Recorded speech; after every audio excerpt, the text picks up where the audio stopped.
Live TV, सच सबसे आगे। नमस्कार, आप देख रहे हैं द लाइव टीवी। आपके साथ मैं हूं भूम शर्मा। लगता है मोदी सरकार के नेतृत्व में भारत इन दिनों पिछड़ने में रिकॉर्ड बना रहा है। पहले जीडीपी, फिर कोरोना और अब ग्लोबल हंगर इंडेक्स यानी वैश्विक भूख सूचकांक। इससे मतलब भारत में भूखे लोगों और कुपोषित लोगों की संख्या से। जारी हुई रिपोर्ट में 107 देशों में भारत का नंबर 94। ये रिपोर्ट ये कहती है कि भारत भूख के मामले में गंभीर स्थिति में पहुंच गया है। हद तो यह है कि अपने से आर्थिक रूप से कमजोर पड़ोसी देशों से भी भारत की हालत खस्ता है। इन देशों में नेपाल, पाकिस्तान, बांग्लादेश, इंडोनेशिया जैसे मुल्क शामिल हैं। क्या इस रिपोर्ट को मोदी सरकार की नाकामी ना माना जाए, जो अपने ही देश के लोगों का ठीक से पेट भी नहीं भर सकते? रिपोर्ट के मुताबिक सिर्फ 13 देश ऐसे हैं जो हंगर इंडेक्स में भारत से पीछे हैं। इनमें Rwanda, Nigeria, Afghanistan, Libya, Mozambique, Chad जैसे देश शामिल हैं। लो देख लीजिए, अच्छे दिन का सपना दिखाकर कहां लाकर खड़ा कर दिया इस मुल्क को मोदी सरकार ने। विकसित तो भूल जाइए, विकासशील तो छोड़ दीजिए, अब पिछड़े देशों के साथ तुलना हो रही है भारत। ये दुर्दशा नहीं तो और क्या है। गरीबी, भुखमरी के लिए संवेदना दिखाने में कोई कसर नहीं छोड़ते हमारे प्रधानमंत्री। उन्हें बड़ा दुख होता है 130 करोड़ की इस आबादी के बीच जो गरीब है उनके लिए, भूखे पेट सो रहे हैं उनके लिए। वो कुछ मिनटों में ही करोड़ों रुपए की योजना से मुफ्त राशन की भी व्यवस्था कर देते हैं। वो बात अलग है कि ये जरूरतमंदों तक पहुंच नहीं पाता। हाँ, सरकार खुद ही अपनी वाहवाही और अपनी पीठ थपथपाना नहीं भूलती। ऐसी स्थिति न आए कि किसी गरीब के घर में चूल्हा न जले। केंद्र सरकार हो कि इतने बड़े देश में हमारा कोई गरीब भाई बहन लॉकडाउन होते ही सरकार प्रधानमंत्री गरीब कल्याण योजना लेकर आई। इस योजना के तहत गरीबों के लिए 2.25 लाख करोड़ रुपए का पैकेज दिया गया।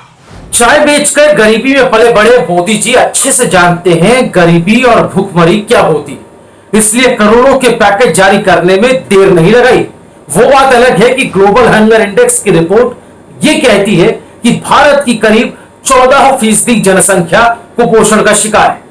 वहीं भारत के बच्चों में स्टंटिंग रेट 37.4% है।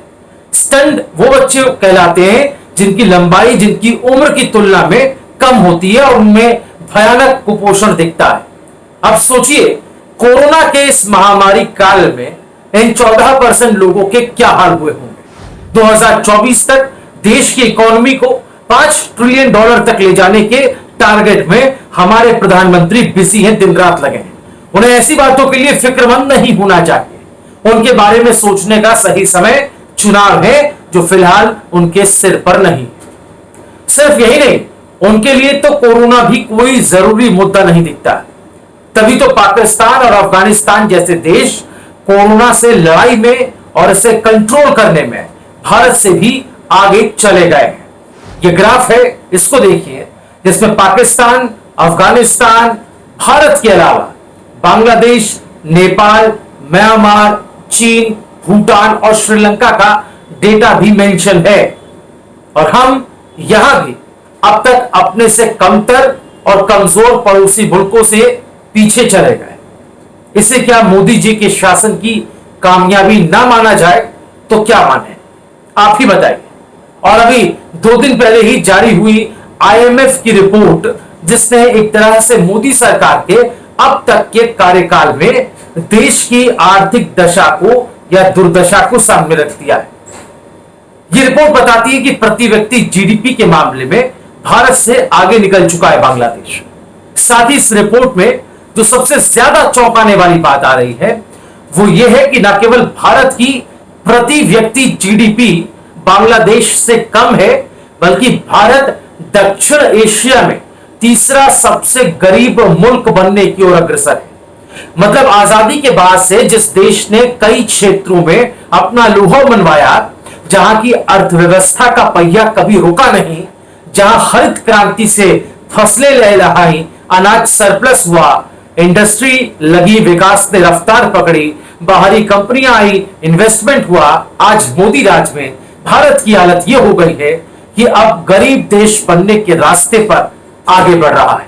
अगर आज के भारत के हालात आप देखेंगे तो आपको कुछ ये तस्वीर दिखाई देगी, जहां किसान सड़कों पर है, युवा बेरोजगार है, सरकारी निगमों को, कंपनियों को निजी हाथों में बेचा जा रहा है, कोरोना के मामले लगातार बढ़ रहे हैं, अर्थव्यवस्था लगातार गिर रही। तो ऐसे में $5 ट्रिलियन की अर्थव्यवस्था को खड़ा करना एक शिगुफा है, एक जुमला है। ठीक उसी तरह जिस तरह से आपको यह कहकर या गरीबों को यह कहकर ठग लिया गया कि आपके खाते में 15 लाख रुपए आ जाएंगे काले धन को लेकर। मोदी जी को इन सब से दरअसल कोई वास्ता है ही नहीं। आंकड़े कुछ भी गए, देश भले ही गर्त में चला जाए, उन्हें तो उनके हजारों करोड़ के विमान के आने का इंतजार है, जिससे वो अब फिर से दुनिया की सैर सपाटे पर निकल सके। ग्लोबल हंगर इंडेक्स को लेकर भक्त ये जरूर कह रहे हैं कि पिछले साल भारत का रैंक 102वें पायदान पर था, इस बार तो ये 94 है, इसलिए भारत की स्थिति तो सुधरी है। उन भक्तों को मेरा ये जवाब है कि पिछले साल इसी लिस्ट में 117 देश शामिल थे, इस बार टोटल देशों की संख्या 107 है, तो स्थिति कहां सुधरी आप ही कैलकुलेट कर लें। यहां तक कि पाकिस्तान, बांग्लादेश, श्रीलंका, नेपाल और तंजानिया, बुर्किना फासो और इथियोपिया जैसे जो पिछड़े और छोटे छोटे देश की स्थिति भी भारत से बेहतर है। मुझे मालूम है जवाब देकर मैंने फैक्ट्स को सामने रखा, लेकिन भक्ति में डूबे कुछ अंधभक्त को मैं अब गद्दार और देशद्रोही नजर आऊंगा। भक्त से बेशक उपलब्धि मानने की मूर्खता करें, कहे मोदी है तो मुमकिन है, तो साहब जय जयकार कीजिए मोदी की। फिर कहिए ये भूखमरी नेहरू गांधी की साजिश है, या फिर ग्लोबल हंगर इंडेक्स भी एक इंटरनेशनल कॉन्स्पिरेसी, एक विदेशी साजिश का हिस्सा है। साफ है कि देश की जनता भूखमरी और बेरोजगारी से परेशान, और उधर सत्ताधारी केवल हिंदू, मुस्लिम और मदरसा का वाच किए जा रहे हैं। मर्ज कुछ और है, दवा किसी और की दी जा रही है। पहले देश में गरीबी थी और अब पूरा देश गरीब बनने जा रहा है। आईएमएफ की हालिया रिपोर्ट तो यही बताती है, यही सच उजागर करती है। आप कितनी भी कोशिश कर लें मीडिया को खरीद लेने की या मीडिया को अपना भक्त बना लेने की, लेकिन जो दूसरे प्लेटफॉर्म्स हैं, खासतौर पर इस तरह की जो रिपोर्ट, अंतर्राष्ट्रीय रिपोर्ट जारी होती है, वहां पर आपका जोर नहीं चलने वाला, आपका बस नहीं चलने वाला।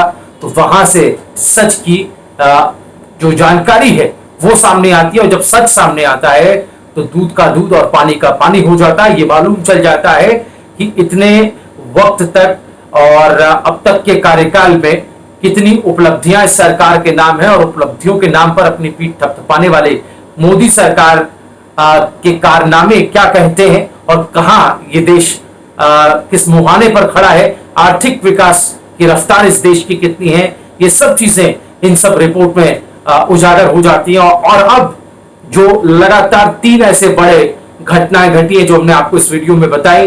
पहला, जिस तरीके से बांग्लादेश प्रति व्यक्ति आय में, वो मुल्क जिसको भारत ने ही आजाद कराया पाकिस्तान से, जिसको एक तरीके से कहें कि जो देश भारत के सामने पैदा हुआ वो आज भारत से आगे निकल गया प्रति व्यक्ति जीडीपी में। आज से 5 साल पहले ऐसा सोचना भी जो है वो लगता था कि ऐसा तो होना मुमकिन नहीं है, लेकिन ये सच कर दिखाया बांग्लादेश ने। भारत की स्थिति लगातार खराब होती चली गई और आज वो बांग्लादेश से पिछड़ा हुआ है। दूसरा जो मसला है, 3 मसलों में से दूसरा जो मसला है वो कोविड को लेकर के, जिस तरीके से पाकिस्तान और बांग्लादेश और अफगानिस्तान हमसे कई बेहतर लड़ाई लड़ रहे हैं, आप कोविड को अपने देश में कंट्रोल कर रहे हैं, वो भी बताता है कि हम कितना पीछे चले गए और हमारी कोशिशें कितनी नाकाफी हैं कोरोना को लेकर। और तीसरा बड़ा डेवलपमेंट आईएमएफ की रिपोर्ट, जिसके बारे में आपने देखा कि किस तरह से भारत में गरीबी और भूखमरी बड़ी है और यहां तक का अनुमान आईएमएफ का है कि भारत गरीब और पिछड़े मुल्कों में शामिल होने की कतार में लगने वाला है। यह वीडियो आपको कैसा लगा बताइएगा जरूर। क्या कहना चाहते हैं इस मुद्दे पर, आप कमेंट का इंतजार है। द लाइव टीवी को सब्सक्राइब करना ना भूलें।